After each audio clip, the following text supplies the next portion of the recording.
Once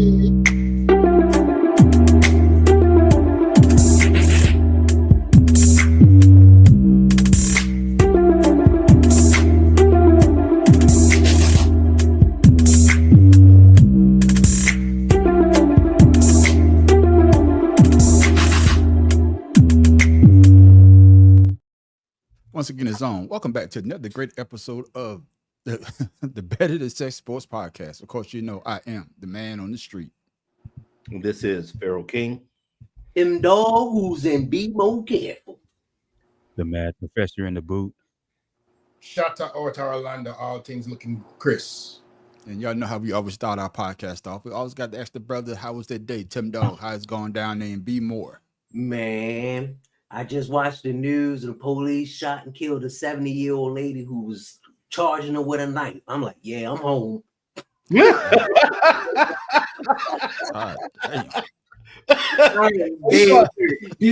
ain't straight out of the wire. I don't know what. It's not funny, but it's, you know what I mean? It's not funny. Yeah, somebody lost their life. Yeah, but damn. I give him my little country ass town any damn day. Shit. Right. It give me New Orleans. What the hell are you talking about? Damn. Bad Professor, how was your day, my brother? Well, I was gonna get out there and cut the grass today, and decided it was way too goddamn hot. So I'm watching it grow. Yeah, it'll be up to my knees by the weekend. Yeah, hey man, they had a schematic of New Orleans between the sun and the earth. Right between that sun. That's how hot it is there. That's how right hot it between. is, man. God damn. And of course, Pharaoh, how was your day, my brother? The same as Matt Professor. Remember you saying that at 79 degrees, OSHA says you got to get out of there. Yeah. Well, and I work in SPD. I had to come out of that heat for all 8 hours a day to go into 95 plus outside. I came home and took a nap, dog. I was drained. Yeah, I was drained, and I still didn't lose no weight. That's what's fucked up about the situation. Stop it. Ozempic, nigga, Ozempic. It takes more than 10 minutes. Yeah. Hey, Shadow, how was your day, That bro? Ozempic weight come right back on you. Yeah. Man, I can't complain, man, on the street. Like I said, God's got your boy. Released from the hospital a couple of days ago, and the health is getting better, so I can't complain, man. Yeah, I'm tired. There you go. I hear you, man. As y'all can see, man, I'm inside my room, my other man cave. That damn garage is hot as fuck. I can't stay out there today. Been telling your ass that for like 3 weeks now. I could have taken it. I could have handled it when it was like 80 degrees, man. That motherfucker's out there. They have Joe say the heat got the devil. Bro. God damn. So yeah, man, I couldn't take that heat today, boy. I like, man, help with this. So I had to bring it on the inside. But fellas, man, we got a good show, man. A lot of things going on, especially in the NBA. But y'all called it, and these boys actually pulled it out. I feel like this organization's in a good spot. They've obviously done it in the past, so I think they know what it takes and they know how to do it, and it's only a matter of time. The Oklahoma City Thunder are going back to the NBA Finals. I want to win the NBA championship. Like, it's always about winning for me. One of the greatest regular seasons in NBA history. And now, for the first time, the NBA champion resides in Oklahoma City. We did what it took this year to be champions, and we deserve this. We rose to the moment, and here we are. Yeah, I think everybody picked them except for me and Tim Dog, I believe. So congratulations. Y'all better think that Achilles tear and Halliburton. We talk about that. We're not talking about that right now. We talk about the OKC Thunder pulling it out. Pharaoh, you up first. You picked them. You picked them in 6, so I don't owe you no bottle. See, there's always that stipulation. You gotta win. You gotta win. You gotta win. I said, I know this dude's gonna renege on this deal. I know he is. You say 4-2, I say 4-2. Hey, dog, man, I'm just keeping it real. But Pharaoh, man, hey, I got the question up here right there. Yeah, I keep it real at all. Right. So, man, the question is, how impressive were the Thunder in Game 7 to win the NBA championship, Pharaoh? They were lucky in Game 7 because I believe if Halliburton was still in the game, I don't think the game would have been that close. So, because he still would have won. Yeah, they would have won. I just think that that third quarter surge is what actually put them far enough ahead where they could say they could close out Game 7. So I would say their defense was a lot better in Game 7 and Game 6, of course. But I think the NBA is just trying to drag out a series and make more money because they know the NBA is trash. I agree. Yeah. It was a good series. I thought what's called was going to win it, but Matt Professor, your thoughts on how impressed were you those guys winning Game 7? Quite honestly, it was what I called for. I said it'd be a close series because the two teams were extremely evenly matched. I watched OKC being in the West the whole season. Nothing they did surprised me, to be honest with you. Yeah. So they was the better team in the West this year, though. I give them that. Yes, they were. Yeah. And who did they have in the first round? Wasn't it the Lakers? Who did they beat in the first Denver. round? Denver. So they had the hardest schedule, I believe, out of the two, in my opinion. But they pulled it out, and of course, the first one for those boys. Shada, your thoughts on the Thunder winning the championship? Much like Pharaoh King said, I think the series. I watched every minute of the series live. I haven't done that in a long time because I wanted to see how the game would change over each game, and that Game 6, I could tell from the first 10 minutes of the game that Indiana was going to win it because SGA was literally taking on one on three in the first quarter. I was like, "What are you doing? You just throwing the ball away? Y'all just forcing a Game 7, huh?" So he had like 6 points and 5 turnovers. Yeah, it was terrible. Yeah. So when Game 7 started, I say, okay, they're just feeling each other out. The third quarter is when the game is really going to begin, and that's exactly what happened. When they came out, you could see OKC's defense just decided to say, okay, we're going to clamp down and take this thing over. And after that, I mean, and the thing, going back to what Pharaoh and I think Matt Professor had been saying for a couple of weeks, you notice in the first half in Game 7, they were putting up threes, but when SGA went to his mid-range game, OKC pulled away. They pulled away. Right. They couldn't stay with him. So I'm like, if they had just played that way in the first half, the game would have been over at halftime. Yeah, that's true. That's true. Well, honestly, that's why I think it went to Game 7 anyway, because OKC shot too many damn threes in the first in Game 6, and I've been saying teams gonna shoot themselves out of the title doing that kind of crap. That damn Dortch was really didn't that happen? Didn't that happen in the first half? They was also going down there trying to shoot threes, and they had open twos. Yeah. You're right, Tim Dog. Your thoughts on the Thunder winning the NBA championship? Man, it was a good series, nonetheless. I mean, each team fought valiantly. I really feel bad for Halliburton not, being able to contribute much in the 7th game. But like everyone said, OKC, they were favorites from the beginning. They looked like favorites from the beginning, but Indiana gave them a really, really hard run for their money. And you cannot say that without Halliburton there. Maybe it would have changed.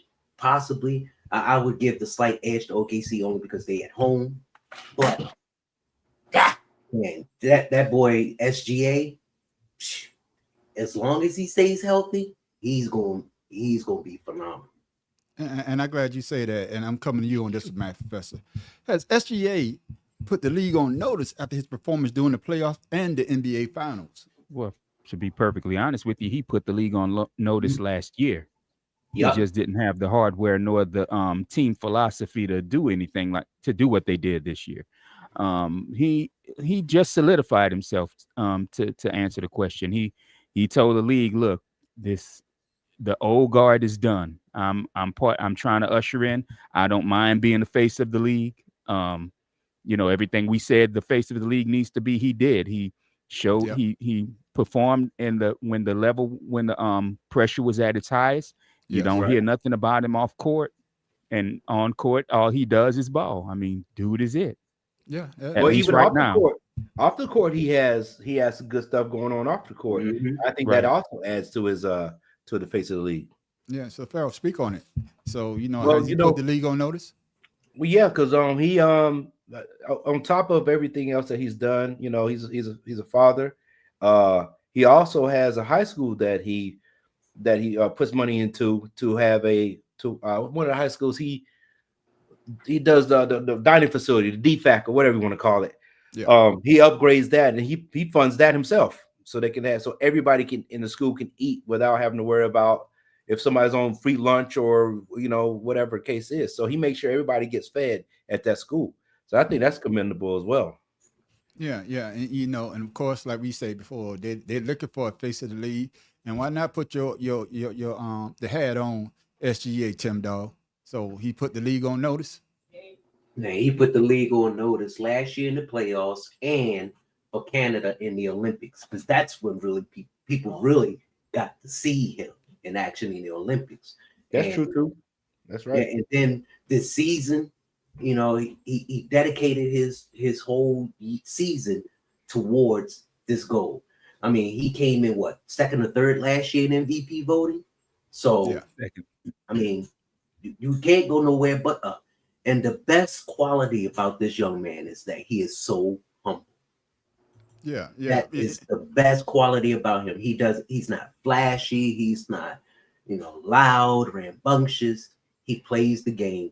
And you never really see him get emotional during the game, frustrated, happy or sad, unless it's the end of the game. But during that game, he's always focused. And to me, he's definitely on the cusp of being the face of the league. Right now, he's my top vote getter. But I mean, the kid is nice.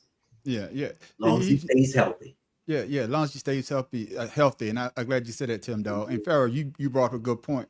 All y'all did before I come to you, Shouter, because a lot of people are complaining about him being so humble and not being so brash and being quiet. So, really? Yeah, because I read something saying that this is like the most boringest MVP that we saw in a while. But you know how it go. You know how it goes. They're going to criticize people that like we all say that's not out there, causing trouble or always in the media, because the media wants something to talk about. If you don't give me nothing to talk about, we make something up to make you feel as though that you're not doing what you're supposed to be doing.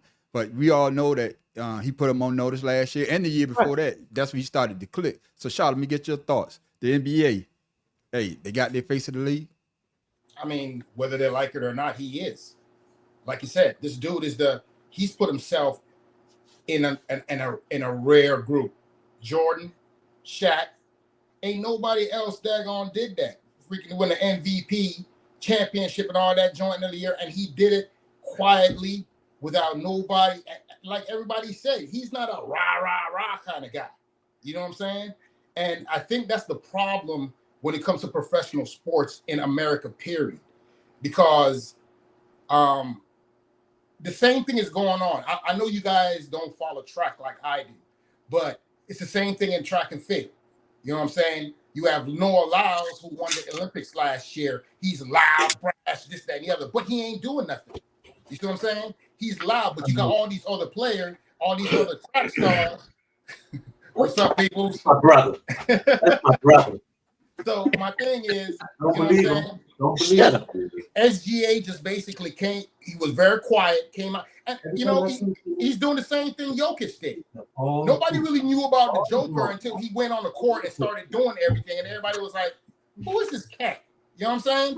But the way SGA is doing it right now, he don't have to be loud. Everybody always think they always say what they say. The quiet ones are the ones you got to look out for. Yeah, he's the epitome of that. Yeah. I'm gonna let you go, Farrell, but man, I don't like Joker game. That's just me. No. They talk about boring. That's why you can't put Joker as a face of the league. That's the same thing I've been saying to San Antonio Spurs. You can't do it. They're not exciting, but they win. I don't know what that is. I don't know. Yeah, they win. But I'm gonna come back to you, Matt Professor. How do you see the league being under a person like SGA, being the face of the league? Well, he can carry it better than Anthony Edwards has.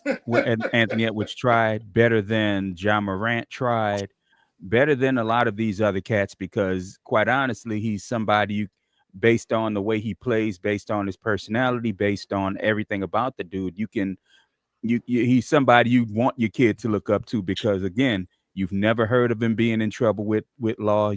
He has one baby mama, and that just happens to be the woman he's married to. I mean, it's a lot of things about the dude that you can look up to. Right. Yeah. And he drives a Honda CRV. Right, and that's what I was about to say. He's not flashy. His car is not even flashy. I think he cut from the same cloth as old boy. Was it Darrell Reeves? He keep it quiet and just stack cash. Well, also you got to think too. He grew up in Canada, and they have a different way of life over there. So, if I was SGA, I'll tell all of them, fuck y'all. I ain't got to. EPs. For real, he got the hard way. He don't have to say it now. Yeah, pretty much. That's exactly what he's not. What the old boy saying, great white hype, y'all can kiss my raw white, my raw black, $100 million ass. That's not I say what you're saying, man, on the street.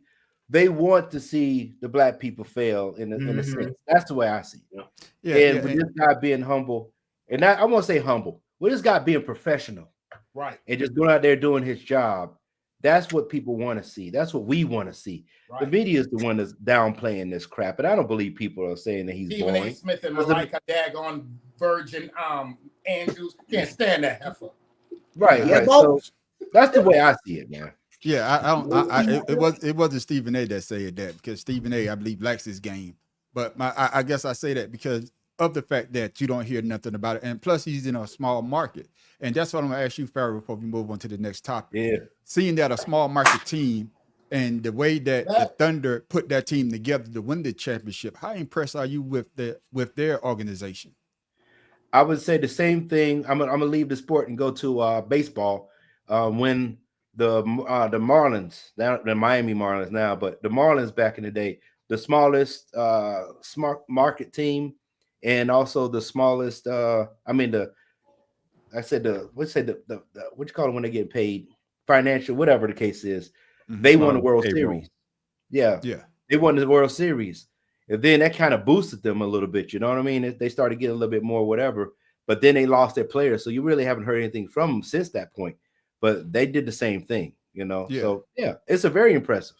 And coming back to you, Shada, because of the fact that they had a great team that got them to the championship, and then all of a sudden everybody dispersed and they had to rebuild, and for them to be able to come back and put a team together, a caliber team through the draft and a couple of trades to be able to win this championship. So how impressed are you with their organization?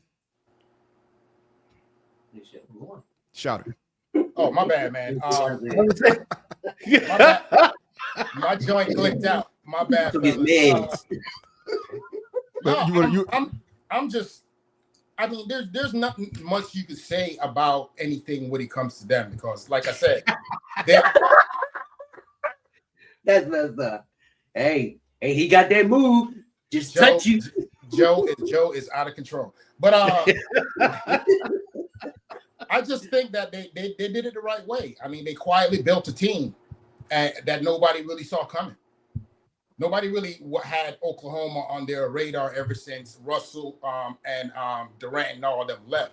They weren't really a threat. Yes, they did well last year, but I'm just saying for them to come in and dominate from wire to wire the way they did, nobody saw that coming. So you got to give them props. Yeah. And coming back to you, Matt Professor, and the fact that, like I said, I wish my sisters could do that. The way that they built, they got my man, but he was hurt. I believe he got hurt the first year, his rookie year. For him to be able to come back. He got hurt, I believe, the first year. And for them to be able to stay the course, because most teams don't stay the course, but they stayed the course and they built that team to become a championship team. So you got to be impressed with their organization. Well, you have to, because here's the thing. Like you said, a lot of teams would give up on young players if they're not getting the success that they want immediately. But that's the good thing about being in a small market and having the market all to yourself is you can take your time and develop your players within the system that you set up.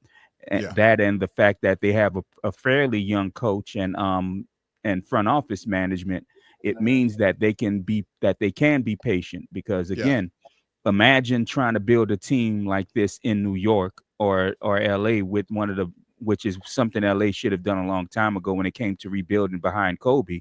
And they actually had that for a couple years until we know who went there.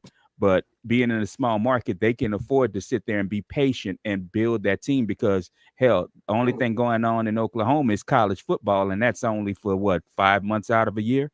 So what else do they have to do? Yeah, and before I come to you, Tim Dog, matter of fact, you say something about Lakers with Kobe. Was that the fault of the organization? Because Kobe was getting later on in years, but then they did brought in some young guys. What's my man that plays with I think was with New York? Was he Minnesota now? Josh Hart. You talking about Josh Hart? The other they cat had too. Josh Hart. They had Josh Hart. They had they drafted Brandon Ingram. They had the Ball Lorenzo Ball. They had Kyle Kuzma. They had a whole bunch. No, I'm talking about when Kobe was there. They had the dude when Kobe was there. Oh, okay. I'm saying when Kobe was there, it didn't seem as though that they put a team around because I get the reason why I'm saying this, man. First, I'm gonna let you finish. Is because of how sometimes we get stuck with these teams having this pedigree. Like the Celtics had this pedigree. Oh, right. It's the Celtics. The Lakers, they got this pedigree. The Chicago Bulls, they got this pedigree. But then the players, they didn't get Julius Randle. They don't get the players to uphold that legacy. Right. If you understand what I'm trying to say. Good point. Yeah, and that's the thing. Like I said, when you're in one of those large markets, because it happens in every large market. Yes. Especially that the fact that the large market teams are the ones with that legacy name and that recognition. I mean, you go across the water, you see Lakers and Celtics jerseys all over the place in Europe. So they can't afford to sit there and rebuild, because who's going to want to watch them do that shit? Yeah. So, you can't just, you have to make a splash, and you have to do it quickly. And the fact that they had a bunch of young players, that they drafted a bunch of young players in Kobe's last few years, that should have been good enough for them, but it wasn't, because what was their record? Kobe's last year, they won like 30 games, 20 to 30 games. Yeah, that's because he tore his Achilles. Well, I mean, even before that, they weren't that good. Oh, that's right, the year before. Yeah, but the year before that, they weren't even that good anyway. So large market legacy teams can't afford patience, and that's the sad fact of today's NBA is they want those teams on TV, and if they're bad, nobody's gonna watch them. It's just like after Jordan, Pippen, and all them left the Bulls, nobody wanted to see the goddamn Bulls on TV, even with like my parents. They say they stopped watching basketball after the Bulls started losing. The Bulls won a championship. Michael Jordan retired. Even when they don't even know the players now. They young. And that's what I'm saying. The Bulls were a dynasty for almost 10 years, 6 years of winning, 10 years of looking good, and nobody wanted to see them after that. Joakim Noah. Yeah. Hey, but my thing is, can't stop it. But OKC is just like Golden State when they had Bob Myers. Remember, he started drafting. He drafted when the brother who was the coach, he was there first. Drafted Curry. Mark Jackson. Right. Drafted Curry after they had old boy got hurt. But that's what I think when I think of OKC. I think of the Warriors. What they did, they slowly drafted and built themselves a dynasty. And OKC, they're even younger than what the Warriors were when they started building their teams. Think about it. That was like, 10, 12 years ago. OKC. Can I ask a question? Panel? My brother talking about OKC ain't gonna win no more. They finish. He's just a freak. Whatever. Yeah. So in lieu of what Tim Dog just said, just want to hear what you guys' take on this is. Do you think if Mark Jackson was still in Golden State, do you think Golden State would have won more championships or less? The same. About the same. I would say the same. About the same? Okay. Yeah, about the same. Yeah, because they're playing Mark Jackson's offense. Yeah.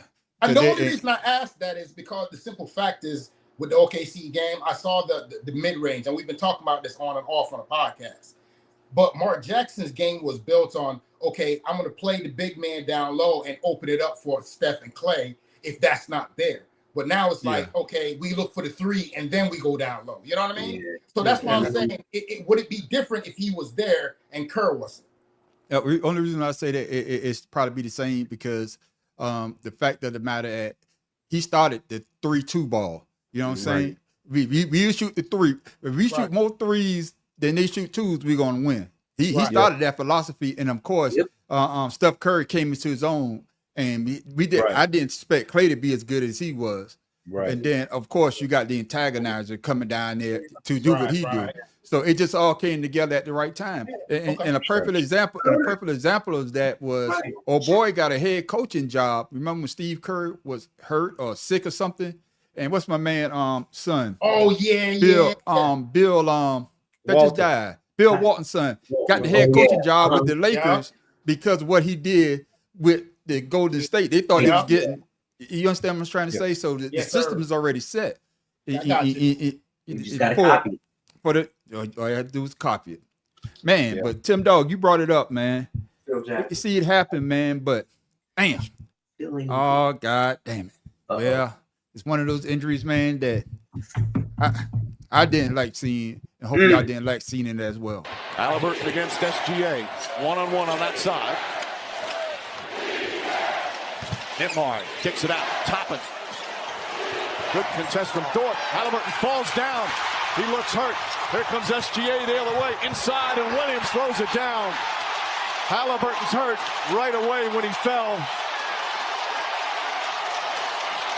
Of course, that strained calf, he's in pain, so emotional.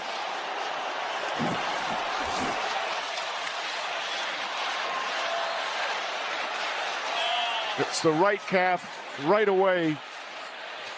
He knew he was in trouble. Oh, you get in a situation like this, you're just sick to your stomach for the young man.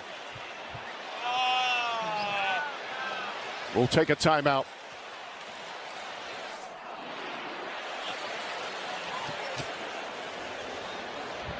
Halliburton in game 5 on the same court in the same spot. That's where he strained the calf. He played more later in the game. Clearly was bothered, got some treatment, and played 23 minutes in game 6. And here's tonight, right away. He talked about the risk. As you see the entire team surrounding him. He knew the risk, but it meant so much for him to be out there with his teammates. Yeah, it meant so much to be out there with his team, Tim Dog. But you saw the injury. So what were your thoughts when you saw Tyrese Halliburton go down with? Hey, we didn't know what it was in the beginning. They thought it was a calf, but now we know it's an Achilles injury. Your thoughts? Trust me, I knew what it was because when it went down, he was like, "Oh no," he was just banging down, and I mean, you could just see the same thing happened to a boy in Boston, Jason Tatum. You know, the exact same thing. He was thrusting forward, and then he falls down. I'm like, that's Achilles right there, and it's sad. Because and he broke his hand, hit the floor. And the Achilles is one of those tendons that you can, everyone here been in the Army, you can stretch it and you can do everything. But for a basketball player, people like that in tennis, that's something that you have to be conscious of and take care of, not just that day, but every day while you're playing, because you want that flexibility, you want that thing to work to attach to the muscle and the bone. And I don't know about y'all. I've had an Achilles tear once, and you can't. What have you had? Say what? How you walking and getting an Achilles tear? I tell you what, I haven't had to take Ozempic now, motherfucker. Yeah. But but seriously, he got a walking profile. Man, I had that for 5 years. Anyway, nigga Jordan with a walking profile. No, but it Achilles tear is worse than probably an ACL, MCL tear. Yes, it is. Because at least with those, you can get them repaired and with therapy, you can be good in about 3 to 6 months. When an Achilles, that's something that you can't do. Can't rush that. That's got to heal. You have to wait till it heal before you can even rehab it. Yep. So yeah, I feel sorry for them young men. I mean, with science today, yes, it gets a lot easier. and everything, but it's still one of those things. It depends on the person. We talked about this before, the mindset. You know, the heal. I mean, the injury may heal, but the mind may not. Yeah, yeah. And Matt, Professor, you know, when you saw that injury and you saw him go down, and of course he had the hot hand starting out, and I was saying to myself, man, this is gonna be a great game. But after that injury, you know, I kind of lost. I was like, nah, this shit is over. But for real. So, you know, Matt, Professor, what are your thoughts when you saw that injury that happened to Halliburton? Quite honestly, when I saw it, given the overhead camera angle, I just thought he might have just slipped or might have just restrained his calf. It wasn't until they showed that slow-mo replay in 4K. I'm like, oh shit, that's an Achilles injury. He done. Yep. I'm like, he done.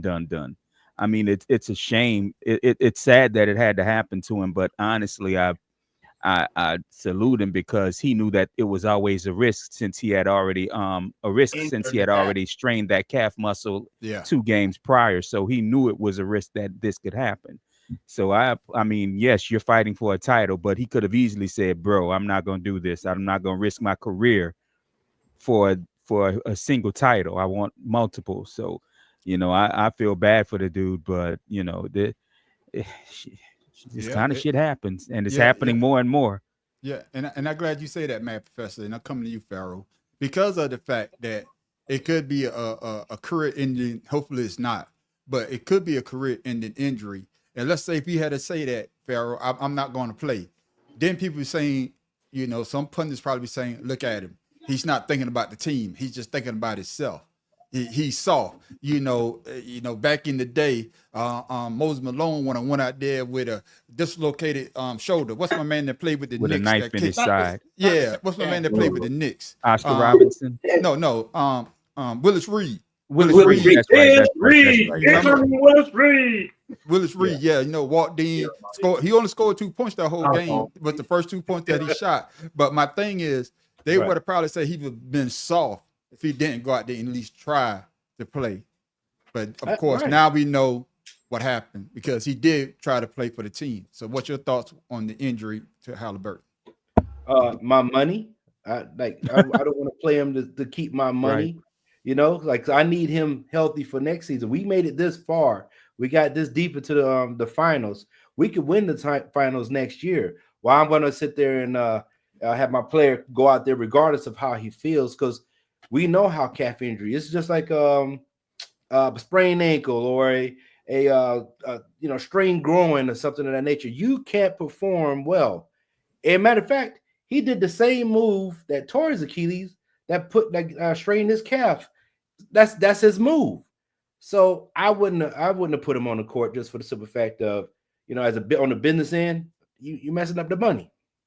Yeah, he's messing up the money. But Shada, everybody will say he's soft though. Hey, he's soft. I'm not saying I got that. Yeah. But listen to what I'm trying to say. If he didn't have play, you would have had people saying, see, this is what I'm talking about today's NBA. They're too soft. They don't want to go out there because they're only thinking about themselves. I'm not saying that he's soft, but that would have been it if he didn't have play. Right.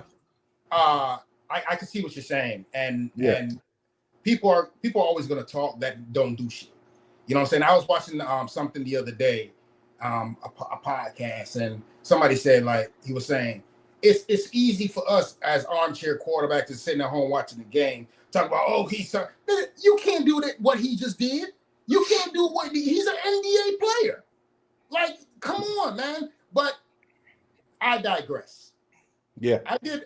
As that happened, I started looking at certain things. I'm a high top kind of guy. Mid shoe guy. You know what I'm saying? I will wear low tops every now and then. But as an NBA team, I looked up at the epidemiology of Achilles tendon tears. And you have to understand, if you do research, looking at it from a worldwide perspective, there are more Achilles tears now in the NBA than it was back in the day. Now, a lot of people who's going to come out and say it's the shoe, or a lot of people going to come out and say it's stretching and not doing whatever. But everybody that watch sports or into sports know that sports science has come a long way since the 90s and 80s. You know what I'm saying? And a lot of players go out there, they have full staff that take care of them from head to toe. They get, you know what I'm saying? It's all about the science in sports now. Now, my thing is, if you're going to say science, how are you going to not look at the numbers? Because if you look at the numbers, 32% of the NBA, 32% of the NBA suffer from daggone Achilles tendon problems. When you look at it on a pie chart, when you look at the epidemiology, you're looking at non-sports injuries is 32%. Then you have soccer, squash, racquetball, tennis, and football. All those are at 8 or 9% or 2%. Now, when you take that pie and you put it to the world, you're looking at more than half of that pie chart. NBA tendon, Achilles tendon, Achilles problems happen. Why? Because in basketball, no matter what you do on the court, no matter how big or small you are, you're putting more strain on your calf and your Achilles than any other sport. So, and it's I got that. Yeah, that. but we're not talking about him being soft. Yeah, but hold on. Yeah, Pharaoh. My thing is, Shada, way to jump the subject because I wanted you to talk about Halliburton. You just took over the whole discussion. Now I got to cover that discussion. No, because I got stuff to say too. Okay, I got stuff to say too. But the thing about Halliburton that made me really, really hurt for the whole situation is it's not one of them things where he's hurt and he's done and he's going to be back to begin the season. He's out for all next year. That's what they're saying. He's going to be out all next year. So my thing is, now you're Indiana Pacers. You're looking at, okay, our star is gone for the whole year, and then we have all these other contracts we got to work on. What are we going to do? Yeah, I got you. Yeah, and that's the reason I wouldn't have played him is because he'd risk injury, which he ended up doing. Now I got to wait a whole nother season for wear and tear on my other players for him to catch up. Yeah. But I'm gonna ask you this question on Math Professor though, because everybody want to put an asterisk by something. So, did Halliburton injury take away from the Thunder championship? No, injuries happen. Not at all. Injuries happen. You can't say that injury is the only reason they lost. Yeah. Okay, go ahead, Tim Dow. Yeah. I mean, Halliburton, he got the Achilles tendon because it's the same leg with the calf muscle. So he didn't stretch it properly. He didn't prepare for the game properly because of his calf muscle over a period of time. And like Shada said, the wear and tear, the stop, go. And basketball is much more forceful today than it was back in the day, Shada. I'm sorry, but that's why they didn't have me. All right, Dan. What about you, Pharaoh? You saying the same thing? Yeah, it's like I said, it's injuries. I mean, how many games? What was it on the team that was it was the Golden State Warriors that had all those injuries that year that they lost in the finals. And everybody said they had all their players. The year they lost to LeBron and the Celtics, Cavaliers. Every team they played in the playoffs was injured. Right. So with that being said, your team is there. You paying other people to play the game. Get your ass on the court and play the game. Next man up.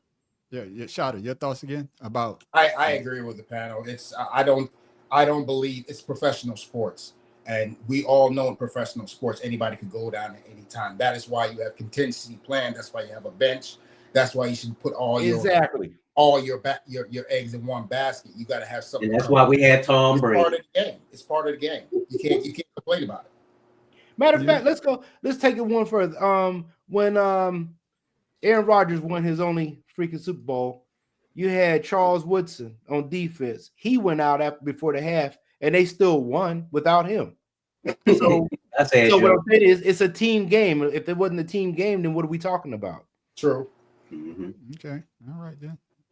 I remember that in my next discussion. I already got it in my mind. Remember that, Pharaoh. I'm gonna make sure I play that. So you take that you just say it. I want you to remember that. Hey, we trying to take my words and put it together, man. Yeah, I'm damn sure will be. But since Shada brought it up, man, let's go ahead and get into the discussion about the Achilles injuries that's happening in the NBA. Why is all this happening? There was only 45 Achilles tears from 1990 to 2023. 8 Achilles tears alone in the 2025 season, and we've seen debates all over the place. We saw Cameron come out and say, I know I'm the last nigga to, to say stop being fashionable, but stop wearing these low-cut shoes and three-quarter cut shoes, please and thank you. And none only then Easy Money Sniper, Kevin Durant said, brother, this absolutely has nothing to do with the injury. Your thoughts on that, Matt, Professor? Kevin Durant. I'm gonna agree with Durant because Kobe played in very high tops and still tore his Achilles. It honestly, it has nothing to do with the shoes. It just happens. I mean, when you sent us the topics of discussion, I was thinking, I was on the line of maybe these guys aren't doing the stretching the way they used to do because they're not putting in the time in the game because they're always on fucking social media and this and that. And then I'm like, you know what? It just happens.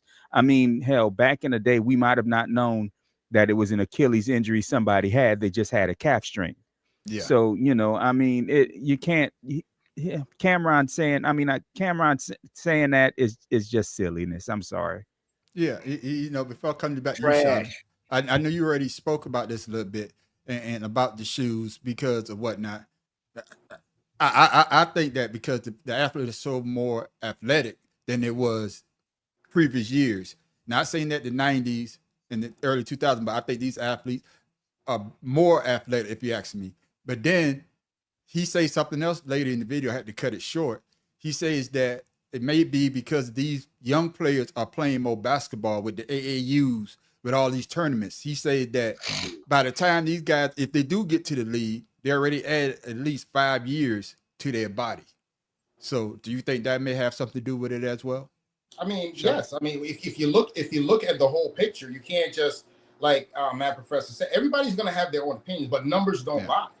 The numbers don't lie. The fact of the matter is, when you look at most of these players now that wear these low tops, the reason why they're wearing them is, number one, they're fashionable and it makes their ankles more flexible for them to be more explosive. But the problem that you have with that is when somebody sprains their ankle, what's the first thing you do when somebody sprains their ankle? Grab the ankle? No, you tighten up the damn shoe. Mm-hmm. Oh, yeah. I thought you tighten up the damn shoe. No matter what sport you play baseball, you play football. When you sprain the ankle, you tie that shoe up, or you put back in the day. And I'm glad he brought that up because if you notice, football they tape their ankles prior to putting their shoes on. Correct. Yeah, I think Jordan used to do that. I think Jordan should tape. Yeah, Jordan used to tape his ankles too. Yeah. And when I played in high school football, I used to put on that damn little thing that you would lace up on over your side. That gonna break your ankle and has a little braces on the side. The high tops don't give you as much room to move as far as your ankle being flexible, but at the same time, it gets that stability so that when you do cut, you have something there to help you hold your body together. But with your low tops, you do that cut, your ankle has freedom to go ahead and move and eat, and your muscles are easy. Your muscles and your tendons stretch beyond the limits. So when you're in the game and you're daggone, no matter what you do, coming back to what Mad Professor said, no matter what shoe you have on, depending on how much pressure you put on that push-off leg and how much stretching and what you're used to is what's going to sustain you. But me personally, I think it's one of them things where, hey, when they were playing high tops, I looked up the numbers. When they were playing high tops back in the day, right now Achilles injuries is 7.9% higher now in the NBA than it used to be. The game is different, though, Shada. Yeah, and that's why I'm about to ask you, Pharaoh, because I heard a statement somebody said, you know, if you look back in the day, especially with the big man, nobody wants to see 79-82 basketball game. They don't want to see that. They want to see the up and down. So I think that's what it's saying, that these younger players now, they're playing more minutes than they ever played before. Yeah. So you may see more injuries like this. Go ahead, Pharaoh. Absolutely. I just believe the way the game is played now and the amount of games that are played, especially let's say Braylon Edwards. When Braylon Edwards said something about football, he's like, before guys used to just practice just before the season started, and then you had the season, and then they went on about their way at the end of the season. but it became a year round where you have to be ready year round. Right. So now everybody's playing year round ball. You don't have those days off anymore. Let's take us in the military for a second. The only time we get a break is when we take leave. Anytime else, we're constantly doing PT every damn morning, are we not? Then after about year 10, we got all these phantom injuries start popping up. Now somebody done tore ankle, rolled the ankle, messed the knee up, their back hurt. So constant work over 20 years, you're not the same. Yeah. These guys are playing, like I said, as a kid, playing a bunch of ball up until they get to the NBA, if they make it that far, plus college, if they go. Their bodies is old by the time they're 25. Yeah. Me get. And I just think that's the biggest problem there. Plus the shoes. I'm gonna say it's the shoes. The add on to what they were saying is the traction of the shoes and the brand of the shoe, I believe, is what caused some of these injuries as well. Halliburton was wearing Pumas. Puma's known for damn soccer. He ain't known for no damn basketball. Track. What's his name? Was playing with Under Armour. Actually, Jordan was going to sign. Puma was one of the shoes Jordan was looking at before he signed with Nike. So they've always done basketball. But he wore Nike. So because Puma didn't meet his money. No, he wanted to do Adidas, not Puma. He wore Adidas. Yeah, but that's still a soccer shoe. No, what I'm saying is nobody matched the money he wanted other than Nike. Right. Yeah, but that didn't cause no Achilles injury either. So they were the only one. I think Joseph is more on the point. But go ahead. I'm sorry, Tim Dog. Go ahead, Tim Dog. The player ball, the Ball family, he had problems with his feet because of his shoes. Yeah, well, we all know those shoes. Yeah, I'm not even gonna talk about them, man. He could have played in Yeezys. Yeah. Hey, stick to what you know and let other brands stick to what they know. Yeah, because before I come to you, Tim Dog, to get your take on this. And Kyrie too. Like I said, man, I tried to play basketball in some fake Jordans that I got from Korea, man. I was slipping and sliding. Next thing I knew, my ankle like, nigga, what you trying to do? Oh, you want to go that way? Hey, I was about to slow the shoe stayed on, man. You don't play basketball with no Korean shoes, boy. No. For little people, bro. Staying on the court, but he over at the free throw line. I seen somebody going upstairs in some Timberlands and the sole came off. The whole thing. Wait, talk about where you get those from, dog. I got those from Osan. I got you. But Tim Dog, man, what you thought about what they're saying about these Achilles injuries? Man, first of all, what is force times friction? Here we go. Isaac Newton. What the hell? Pressure. What did you say? What was the question? Pressure. Force times friction. Friction? Pressure. Yes. Oh, okay. I don't know. I just know pi, dog. I don't know about that. Pi, that's the circle. But anyway, when you think of the maneuvers and everything that a lot of these young players are doing, and with the Achilles, it doesn't take a much. You can be wanting to go one way, and then your mind say you want to go another way, and your feet don't react, and that could tear your Achilles. Simple things like that. But to me, if anybody wants to know what the problem is, want to know what causes the problem, why not just solve the problem? You can create a split sock, something to go around your ankle instead of like most. Hold on. Like most football players, and like y'all said, George, tape their legs. Something that is preventive, that would not prevent it, but would make it less preventable possible for you to get it. Yeah, there you go. Okay, can I respond to that? Oh, sure. I'm not saying I have the solution. No. I understand it's just a discussion, but like I said, I looked this up, and from the National Library of Medicine, when you look at all sports, Achilles injuries account for 60% of all sports injuries. Okay, that's not a guess. That's a fact. So if Achilles is 60% of all sports injuries, when it comes to basketball, I don't think there's no other sport that put more pressure, well, maybe that put pressure on your daggone calf and your Achilles than basketball. But man, look at like Joe said, look at the way the speed of the game has changed. Yeah. It used to be teams would run out the entire shot clock. Now you have these guys running up and down the court, wasting only about 10 to 15 seconds of a shot clock because they want to be able to score 250 fucking points a goddamn game. Number right there. Yeah. So I mean, it's the speed that these guys are trying to generate. That's not meant for the basketball court. You want to run that fast, go play soccer or football. But basketball is not meant to be played that rapidly. I'm sorry. And that's why before you go, Farrell, that's why I say that they don't want to see at halftime 32-26 halftime score. Right. They want to see what you're talking about, the fast pace back and forth. Yeah. Go ahead, Farrell. I mean to cut you off. I'm about to say, but you guys are y'all don't understand. It's called Achilles tendon for a reason. It took out a god. So Achilles it's gonna wasn't happen, a god. man. He was a human. It was fake. Don't do Oh, that. you know what I'm saying. Don't do that.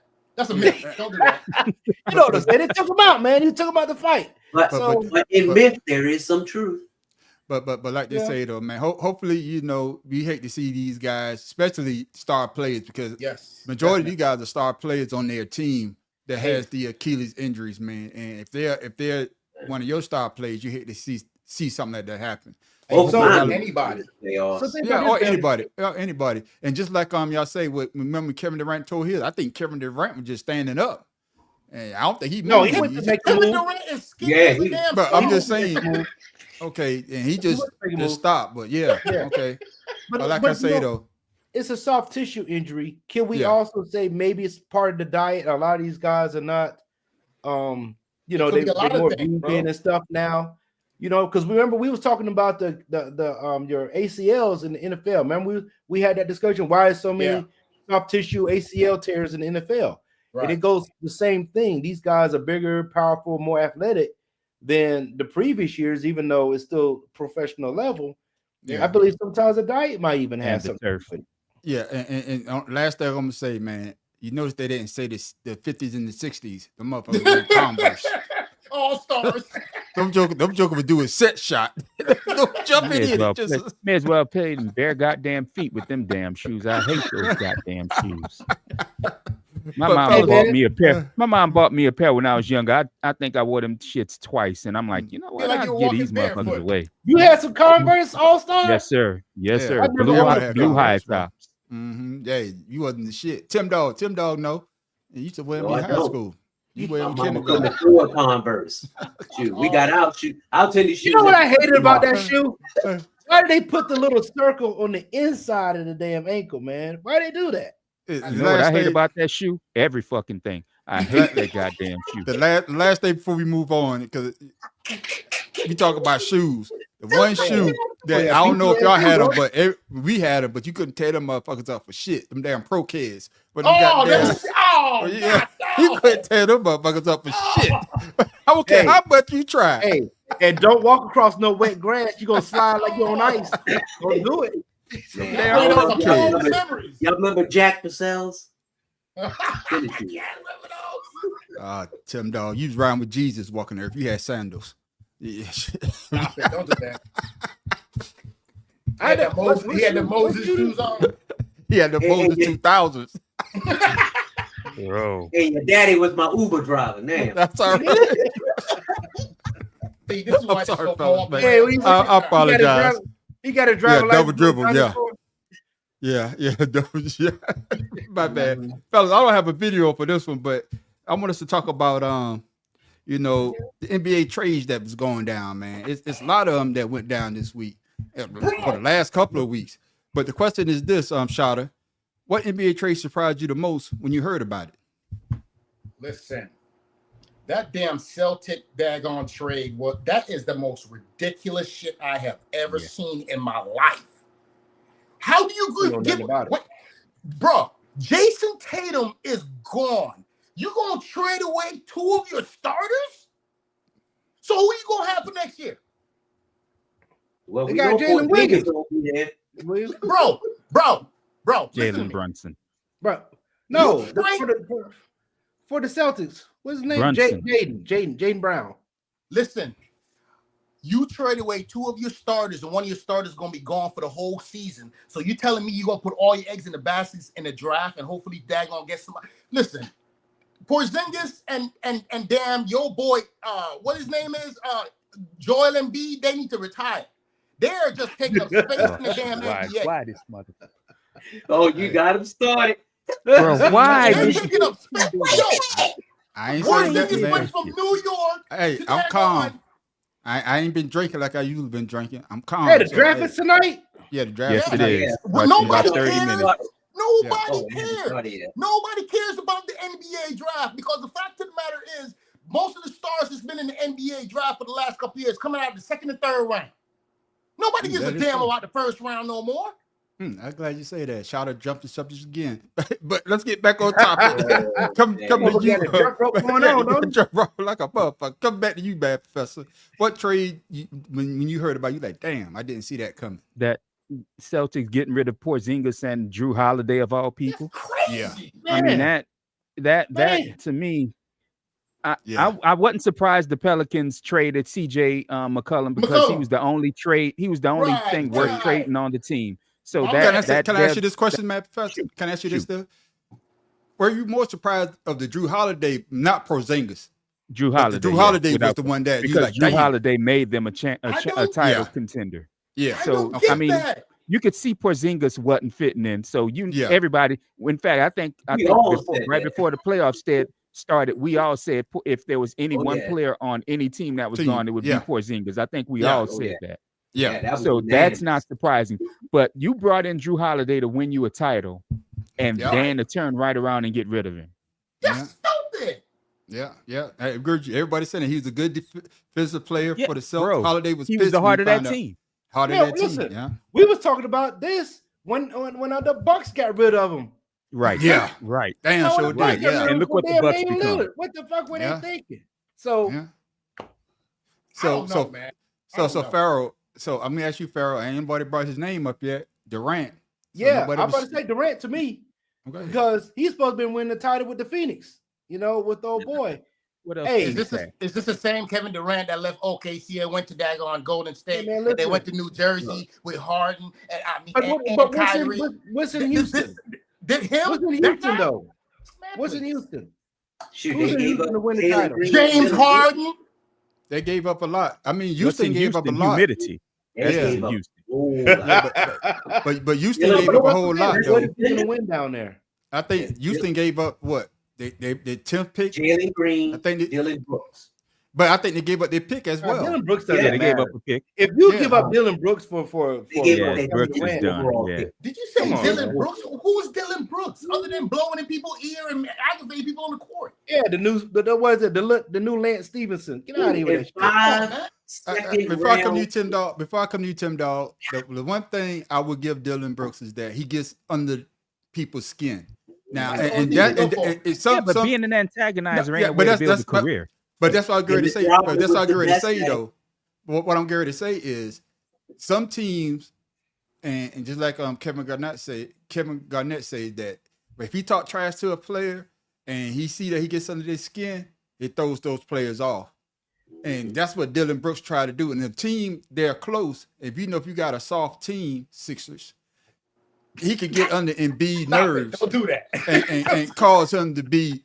And that's what I'm saying. If you're not Don't do mentally that. built, That's mentally built, a person like a Dylan Brooks would get under a star player's skin. But I digress. Don't do Tim that. Dog. But you said Kevin Garnett, he was able to score. These Don't other do that. guys don't score. No, reason why I say that because he said that there were certain players, like he said, he tried to do that with Tim Duncan. He's like, Tim, he don't say shit. Tim just went and busted his ass. He say, but other players, it gets under their goddamn skin. Yeah. You He know, said Tim what I Duncan just just said. said almost. Yeah, Yeah. with Joel Embiid. But Yeah. Tim Dog, Don't work. what surprised you about these trades that happened over the last couple of days? The only thing that surprised me is where is Milwaukee boy going? The Greek Freak. Nowhere. He ain't go nowhere yet. That's what I'm saying. Houston Yeah. was the one team that would have been Yeah. able to trade for him. But Yeah. I'm saying he was crying, oh, we want to be Right, traded. Joe. That's my point. He ain't go nowhere. But So it's that not was a over surprise yet. to me. That's the thing. It's not over yet. Yeah, it's not over yet. It's not over yet. And then of course, probably after the draft. Yeah. Yeah, and that's why I agree to say I'm coming to you on Pharaoh, even though Shada don't give a damn about the draft. It is going down tonight. Yeah. And of course, my Sixers got the 3rd pick. We probably call Tim Dog up and offer him a goddamn contract. So that's how my goddamn front office is. Shit. Motherfuckers don't pay no goddamn body. Give me the ball. Hey, look. Give me the ball. Man on the street. Who got it worse? You or me? Knicks versus the 76ers. Who got it worse? At least the Knicks made the playoffs. Yeah. I don't even think we went 35 games. They have a problem with Yeah. In fact, Knicks was in the 2nd round of the goddamn playoff. Exactly. The first playoff. No, wait a minute. They were conference championships. Yeah, there was finals. Conference finals. Yeah. Get Get out of here with that. And then got rid of the coach. So they got rid of the coach. So I'm coming to you, even though Shada don't care about the draft. So, I hate the wrong damn button. Here it is, right there. Who do you think would be the standout in this year NBA draft? I'll be honest with you. I have no freaking clue because I think we all because everybody's one and done. I have no idea. I was say Adam Silver. One is going to be Adam Silver. You stupid as hell. Matt Professor the white boy. What's the white boy? Cooper Flag. Cooper Flag. That's probably. No, I think Cooper's overrated. I'm sorry. Yeah. I didn't say he wasn't. I'm just saying you just. I don't know nobody else. That's all I know. Y'all know the big man from Maryland, Derek Queen. He freshman. They had him on the news. Oh yeah, that's right. That's right. Forgot about him. He was talking about. Yeah, I hope I get drafted. You know, so I have some caviar on some anchovies. I ain't like that. I'm gonna take a page out of Matt Professor's book. We don't know. We don't care, and we don't know what it's gonna look like. We just type it all over. No, it's like I really don't know, man. Yeah. You know what? If I was to pick a player, honestly, I'd say Ace Bailey. Okay. Ace is nice. Yeah. Ace is nice. I'd say Ace Bailey will surprise more people than Cooper Flag. Nice. Cooper's overrated to me. I'm sorry. Yeah, I think he's overrated too. But everybody wants him, and where he's going? San Antonio. Who got the first pick? Mavs. Mavs. And of course, and Kyrie just opted out of his player option, and he's going to sign a 3-year deal with the Mavs. So there is that. Yeah. But look out for NBA championship. Like I say, if you're going to quote the Math Professor shot, you got to say it right. Can I say? I don't care. Go ahead. That's what he said. My bad. If you go quote him, you got to quote it right. My bad. Can I say I don't care? You go quote the man, quote the goddamn man right. You make it up shit. You right. You right. Oh my God! Why they saying the Pelicans gonna pick somebody that's compared to Rudy Gobert? What the and Kristaps Porzingis? Who the fuck would make that a 1st-round pick? But see what I'm talking about. See now, talk about me. Talk about how I be talking about my goddamn Sixers. Right. Down there in New Orleans. I'm just saying. How you gonna compare somebody to Rudy Gobert and Kristaps Porzingis and say they're a 1st-round worthy pick? Yeah. There are 3 people on this panel that have teams that we love, but we trash their asses because of their owners and shit. Yeah. Well, the Sixers used to have a good owner, man. Hey, Tim, dog, I don't do basketball, dog. It's just the fact that with the Sixers, we had a lot of potential. That's why I'm so impressed with the Thunder, because the Thunder, they kept all their key players. Even though they wasn't winning, but they kept adding to the puzzle to get where they're at. Ben Simmons, #1 draft pick. What's my man? Number one draft pick that we got. We sent his ass down to Orlando because he couldn't shoot. He got Embiid. He couldn't play for the first 3 years of his goddamn career. We got rid of key players that could have helped us. What's my man that went to Golden State and won 3 rings? He even won an MVP. What's my man? LeBron blocked the shot. Man. Iguodala. Iguodala for the Golden State Warriors. Yeah, I'm just Iguodala. Iguodala. Iguodala. Yeah, but what I'm saying is we had players just like the Thunder. That's why I when y'all say that the Thunder did it right, Sixers need to take a page out of that book. We don't need to win now. Build that core, and of course you can hopefully get out the goddamn first round. We can't even get out the fucking first round. Because Embiid, man. Man, Embiid don't want to play. Man, on y'all got me drinking. Yeah, man on the street. Yeah, man, because I was cool till y'all brought the fine for 5 whole years. And then the sad shit is he talked himself into the shit. Nobody said a fucking word. He talked himself into the shit. That's what makes this shit sad. This dude got NBA, PTSD, all acronyms, man. But seriously, fuck y'all, man. But seriously, man on the street. With all due respect, that's what with all due respect, go ahead. Freaking the 76ers 3 years ago, who did not pick them to daggone be the next team to beat in the NBA? Who did not? Yeah, no. Yeah, I know I did. When Embiid won that MVP, I know I did. I would say this, man. I would say this. When Doc Rivers, once he won that one championship with the Celtics, Doc Rivers is not the head coach. We need some young coaches out there with some new way of thinking. But man. see, that's the thing in the NBA right now. Yeah. We had an issue with owners and general managers. Yeah. The problem right now the NBA have is a coaching problem. Because when you really think about it, who as far as premier coaches are left in the league? Carlisle, Ime Duque, or whatever his name is, and who else? And Spoelstra in Miami. Yeah, how many coaches hey, we man, have? listen, But like I say though, man, Sam Cassell need an opportunity. Somebody will get an opportunity, and hopefully, hey, I even take Zion right now. Don't do that. How desperate I am. Man, don't do that. I take Zion. Yeah, I take Zion. Even take what the fuck? I tell you what, Zion, he's sticking to his diet, and they say he's getting I think he's gonna be a beast. Yeah, lead them hoes alone. Matt Professor, my brothers, man, good topics. Good topics tonight. Good conversation. But Matt Professor, you know why I'm mad? Because the Sixers are going to end up drafting Tim Dog with the 3rd overall pick out of Baltimore, Maryland. Watch. I'll be back on here next Wednesday cussing. Hey Tim, I just won a car, bro. I want a car. Yeah, I'll tell you. Just one car. You know why I'm mad, but Matt Professor, tell him why you mad, my brother.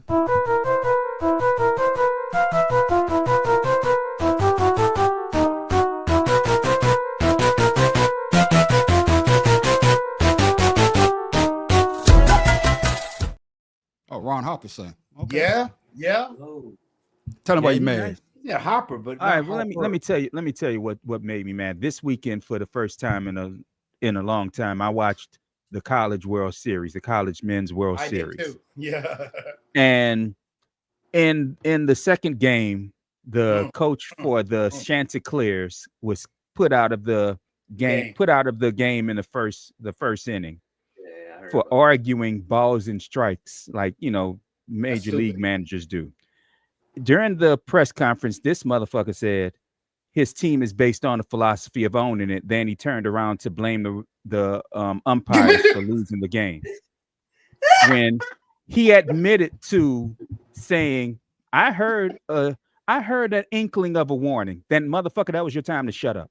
That was your time to get your dumb ass quiet and get back into the goddamn dugout, because in the same game and the game prior, there was 2 calls against LSU that LSU's coach could have fussed about, but he knew his team needed him. So he sat down and shut the fuck up. This bastard Schnell or whatever the hell his name is, sounds German, I don't give a fuck.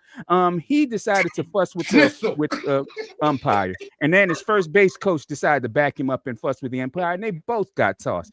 And they're sitting up there blaming the umpires on their own stupidity. And then this coach for the Chanticleers, this son of a bitch go, a grown man, I'm 40 years old, a grown man shooed me. You just said, you just gave away your whole game, you sorry ass. Your team might have got to game 3. You'd have still lost against my Tigers because you didn't respect them, but I would have respected you more. Fuck you, dude. You garbage. Shut up. I'm a man. Right. I mean, stupid. What the hell you? well, like I say, I'm surprised they got there, because they right out of Myrtle Beach. That college, a small college right out of Myrtle Beach, and LSU did win it. At least y'all win that. LSU has always been tough in the World Series, man. At least you got something. You ain't got. Well, I'm hanging my hat on that. Trust me, I am. That. But thank you for telling why you're mad, Professor.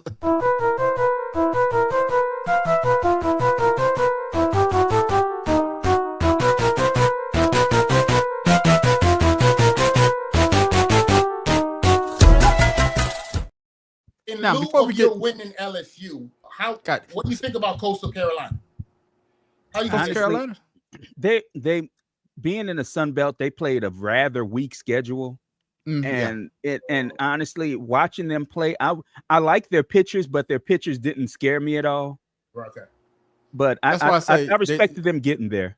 Because they did play not a powerhouse. They did play in the weaker half of the bracket. LSU had to play the killers to get where they got. Hey, just ask Josh Norman. He know. Yeah, right. That's what Josh Norman went to school like. You're correct. And before we get the shot of today in sports, man, in case you missed it.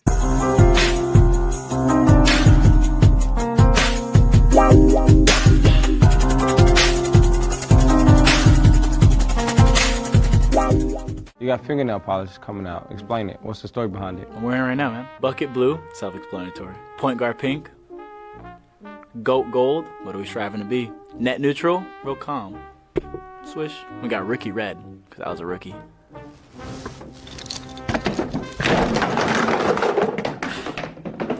It's called MVP, the most. Yeah, you can tell my program be messing up. It's the most valuable polish. And of course, y'all know who sent me that. Pharaoh sent me that shit. So what kind of hell?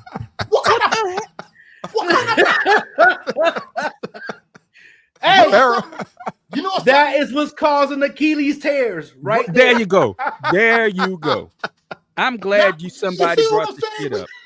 It's nothing sacred anymore.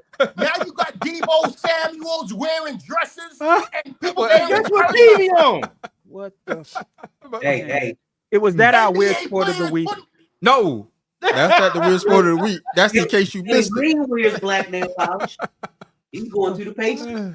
Yeah, but there it is, ladies and gentlemen. This man, in case you missed it, he got a fingernail polish line. What kind of creative is this? Yeah, dog. It is what it is. But that's our. In case you missed it, in this shit right now, please. In this right now. I need y'all to know where the NBA is going. I need y'all to understand what's happening. It's fluid. He's an entrepreneur. It's fluid. Hey, rookie red, because I was a rookie. No, I'm saying, come on now. Yeah, they carrying purses and wearing all the tops. What is going on, man? It's called Shannon effect. Hey, wasn't that in like I say, wasn't that in the Boondocks too? Yes. While they had to hold the top. Yeah. Yeah, he's like, what is that? That's my man skirt. Yeah, what is that? Hey, you got boy, to feel flap on the street to hide what you won't hide. Know what I'm saying? Yeah, you know what I mean? Allergic to them something right now. In Jamaica, we're allergic to them something there, you know? Yeah. We're not having something in Jamaica. Hey, listen, like man. NFL got it going on. The NBA getting on it too. Shit. Like I say, the Boondocks and the damn Simpsons. Hey, Yeah. they know something we don't know. But now it's time, ladies and gentlemen, for a shout out today in sports.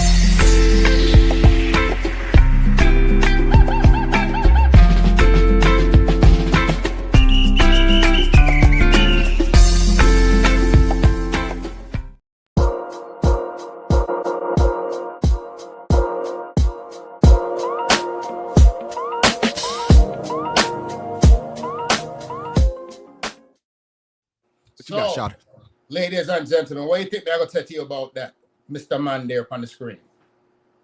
What's significant about that picture? That was before he got HIV.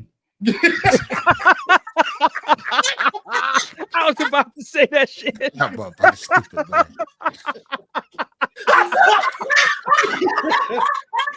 was about to say it, bravo, brother. Listen, we about to ban you, dog. You about to be canceled. You can't be saying stuff like that, bro. Listen, in lieu of that daggone very much timely joke by Pharaoh, that was your man. That was your man, Magic Johnson. And today in sports, 1979. Yeah. The Lakers drafted 3-time MVP, number 1 overall draft pick out of Michigan State. That's Magic Johnson. But for those of you who don't know, this date marks the 41-year anniversary of Los Angeles Lakers selected Michigan State point guard Magic Johnson. If it wasn't for their agreement with the Utah Jazz, and I didn't know that, the Lakers would have never had the first overall pick in 1979 draft. To land the prolific player in the first place Imagine how different the association would have been if he began his career as a youth in Utah instead of the second most populated city in America.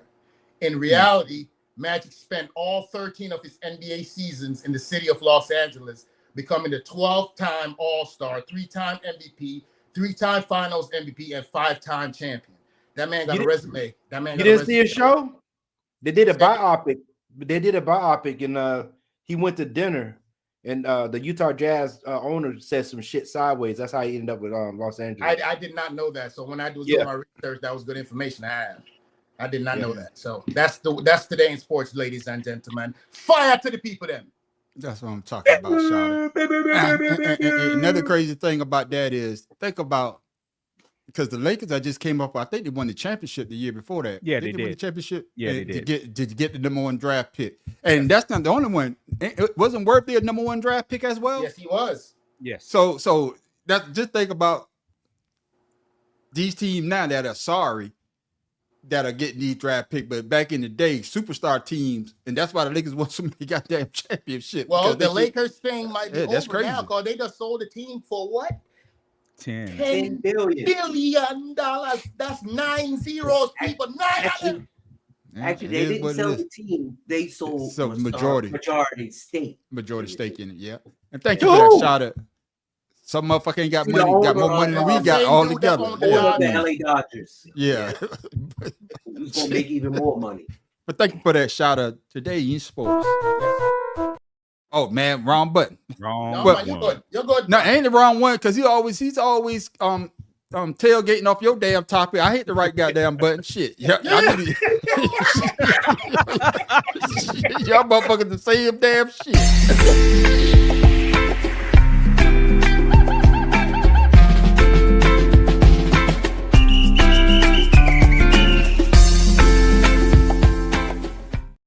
Yeah, thank you for that shot. Let me get this right here. Dr. Bus would have given up everything to get Magic. Jerry West pushed for Magic. Yeah, that's it true. Did, but like I said, it was the owner of the Utah Jazz that screwed it all up for the Jazz because he was going there. That's why the Jazz suck.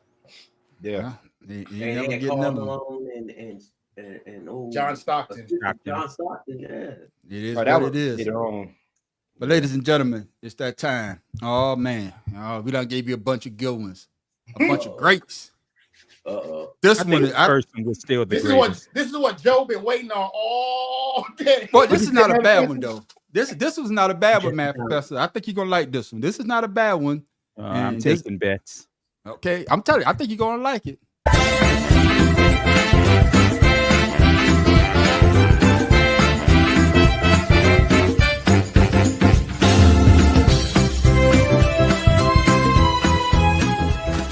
$150 people, 90 seconds, 2 polls.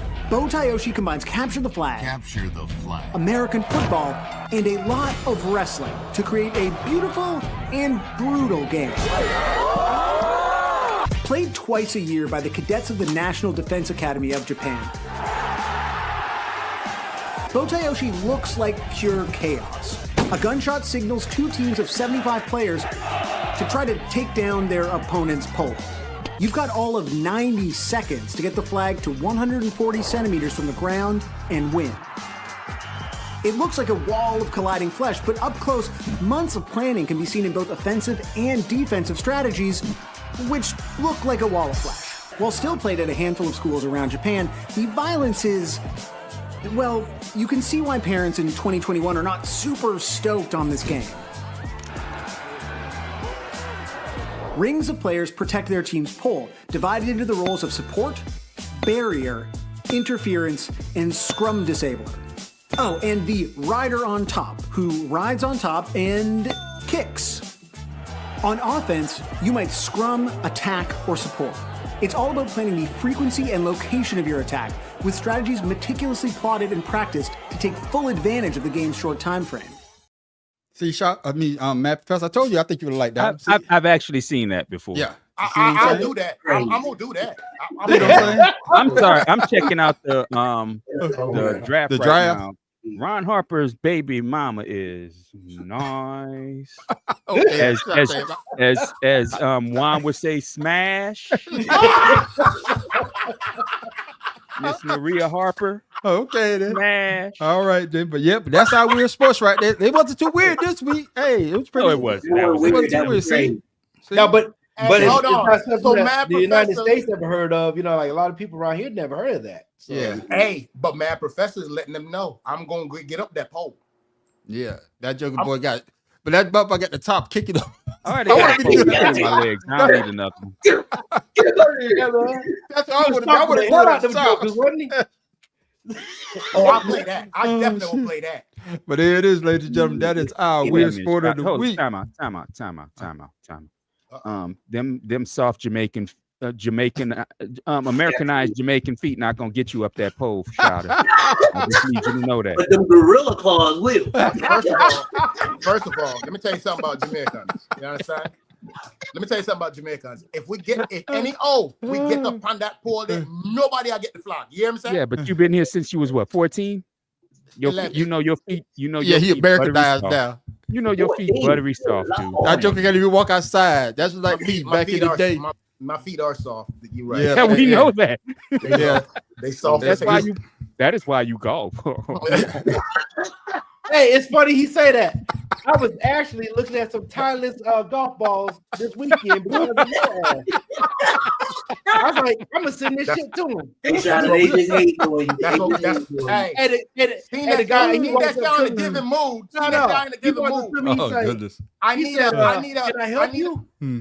He said, "Can I help you?" And I said, "I'm looking for some tireless balls because I got this friend down in Florida. He lives on the golf course, but he doesn't really play, and it's a good gag gift." Y'all bro. See next y'all have jokes and in the mood of giving. There's a new golf club. That's a open up across from your house again. Yeah, it's a wedge and it's coming out of Japan, and I really want it. So if y'all see that joint, go on and get that for me, dog. I got you. Hey, but speaking of soft feet, man, I'm glad you see that, man. Growing up in the country, really walk around with no shoes on. I can't do that shit no more. Shit, till the motherfucker. God, my feet sensitive in the mug, dog. Hey, walk across some grass, you be like, man, this is some stiff ass grass. When your Uggs slippers are a bit too hard for your feet, that's when you know you just need to quit it. Yeah, man on the street walk on some rocks and come out with sand. Well, like I say, shit, had your Moses 2000, I had your Moses 2000s on shit. Hey, you should have called them shit the Moses BC, man. That's what you need to call them. But thank you for that. But thank you. That's our weird sport of the week, ladies and gentlemen. Now it's time for a little bit of trivia with my main man, Pharaoh Moses 2000.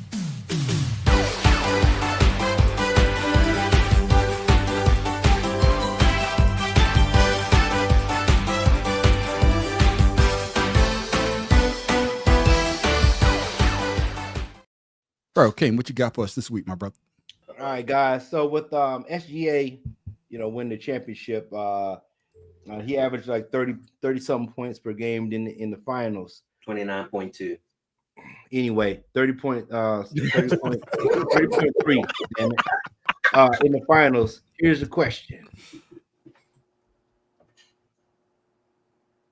Who is the youngest finals MVP that averaged 30 points in the series? Awarded since 1960. Magic Johnson. Yeah. Yeah, because didn't he win it his rookie year? Mm-hmm. And he was one of the youngest to ever. But was he the youngest? He won his rookie year. Well, but he was for 4 years. That's what I'm saying. He was already in college 4 years. But I don't think he. But Magic scored 30 points in that series, did he? He probably didn't. Although he was the scorer his first couple years. Yeah.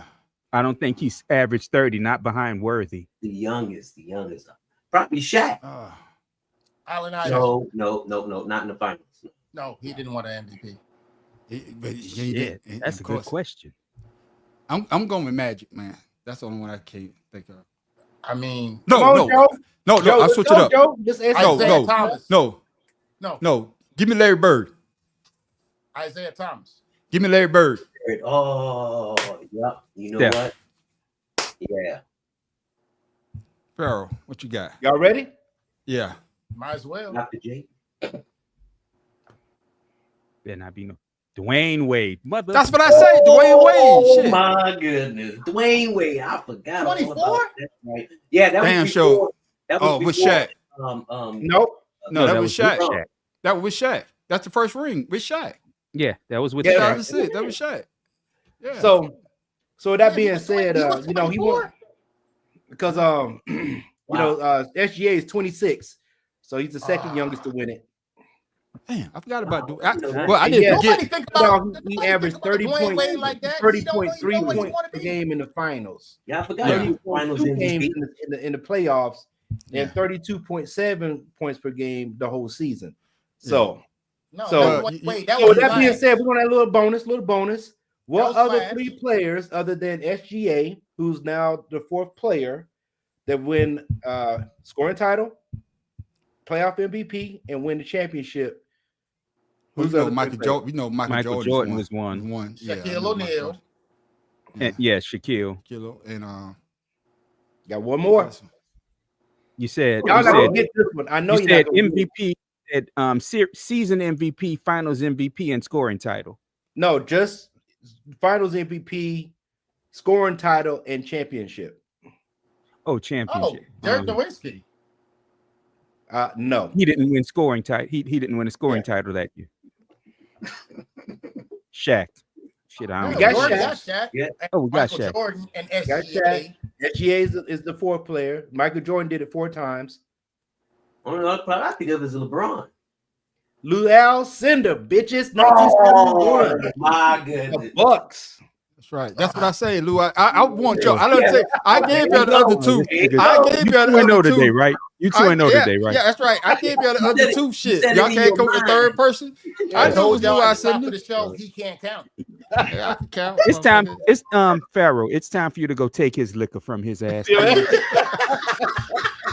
But thank you, Pharaoh, for that trivia questions, man. Like I said, the man on the street still in the lead, though.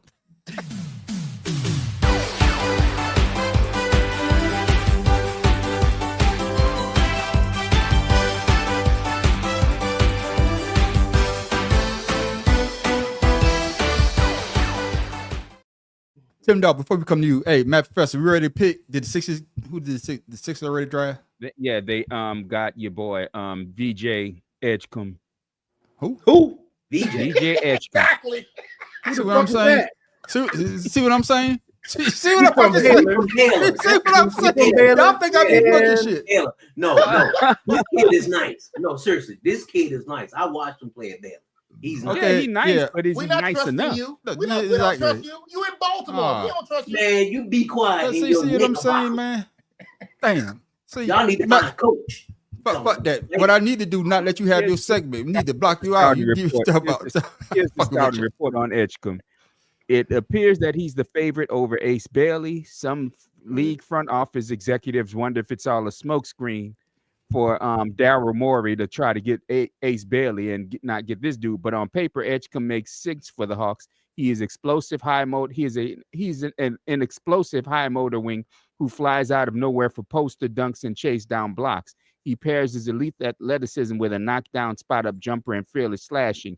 Though he needs to improve his shot creation to become more of a primary creator, the Sixers have enough in that department as is. So Edgecombe will get time to develop on his own timeline. So y'all got a developmental player in the first round. That's what I'm about to say. See. Yeah, I'm telling you, this kid. That's not Dylan Harper's mother, is it? God damn, boy. Yeah. Thank you. Thank you. I'm about to go follow her on Instagram right now. Fuck with y'all, man. All right, Pharaoh. Dylan Harper's mom or Daniel's mom? Oh, that's a tough one. Boy, you better stutter again. Yeah. I don't know, man. I gotta find out about He come back to you. You always try to give you something funny, something to think about, or better yet, where the hell Tim Dog get that from?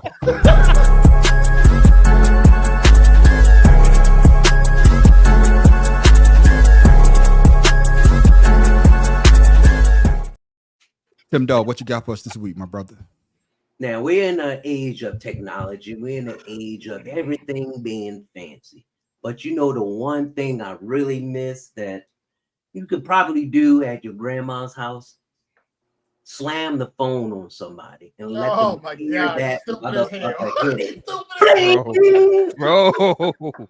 It's a lot different than pushing the button. Boop. Bro. Think about you that. right about that. When you hang that phone up, you right about that. You hung that phone up. Hey, how many times you got your finger caught between the phone and the phone? The phone though. Many times your mama got caught stealing Walmart. That's bro, that's why all of us, fool, not just you, fool. No, what you do not is tell the motherfucker click. You can see, and then you hang up. I'm real sensitive about Hey, I hope your brother behind you see how sensitive your punk ass is. That's my dad, punk man. That's a good one, Tim. I ain't gonna lie. That's a good one. Yeah, that was Bro. Yeah, you can't like bang said, on. you tell the motherfucker click and then you hang up. That's it. That's all you got. I want to introduce you to my friend, Susie Click Click. Yeah, nah, man. Yeah. Kids will never know the joy of hanging up on a motherfucker, but they know you hung up on their ass too. Although nowadays I'll say click and hang up, and then I'm gonna call you back and hang up again. Yeah. Hey, you look at the phone like this nigga done hung up on me. That flip phone. Right. Yeah, and you know when they hang up on you and you're not ready. This nigga just you look at the phone. Oh, well, thank you, Tip Dog. Tip Dog, hey, at least you had something we can laugh about, because for a minute there, we thought we have to let you know you will take you out the group chat and every goddamn thing. But shit. Better than that crap y'all told last week. Yeah, Censor his ass. It's all good, but my main man Tim, where you get that from?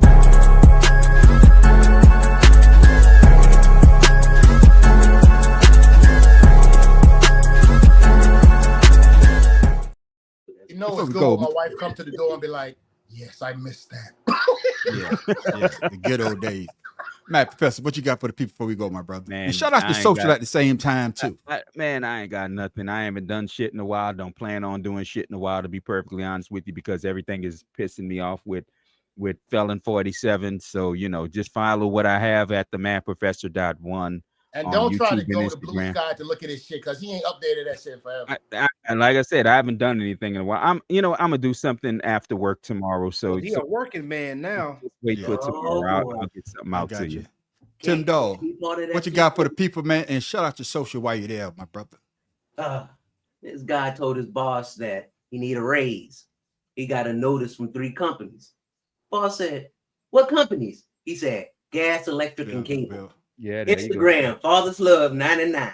Yeah, I saw that dad joke earlier today. Tell your daddy don't give you no more damn jokes, okay? Yeah. Now you just picking somebody else's lame ass jokes. Tell your daddy put that old book away that he got from the 60s and not to give you no more damn jokes, please. Not. Hopefully, No, dad not go away. Hey, hopefully his dad is not on that plastic. He dehydrated. Take your ass back to the garage and sweat a little more. Hey, we part of that furniture, with the dead people on it. Yeah, it's all damn. joke. It's all joke. But my main man, Pharaoh, man, what you got for the people? Shout out to social as well, my brother. Hey, man. So you know how they throw the ball in the crowd after they win the game? Oh God. Yeah. You know how they do that? Y'all do. You know what I'm talking about, right? When they throw the ball. We know. Yeah. Okay. So you know that's not allowed in bowling, right?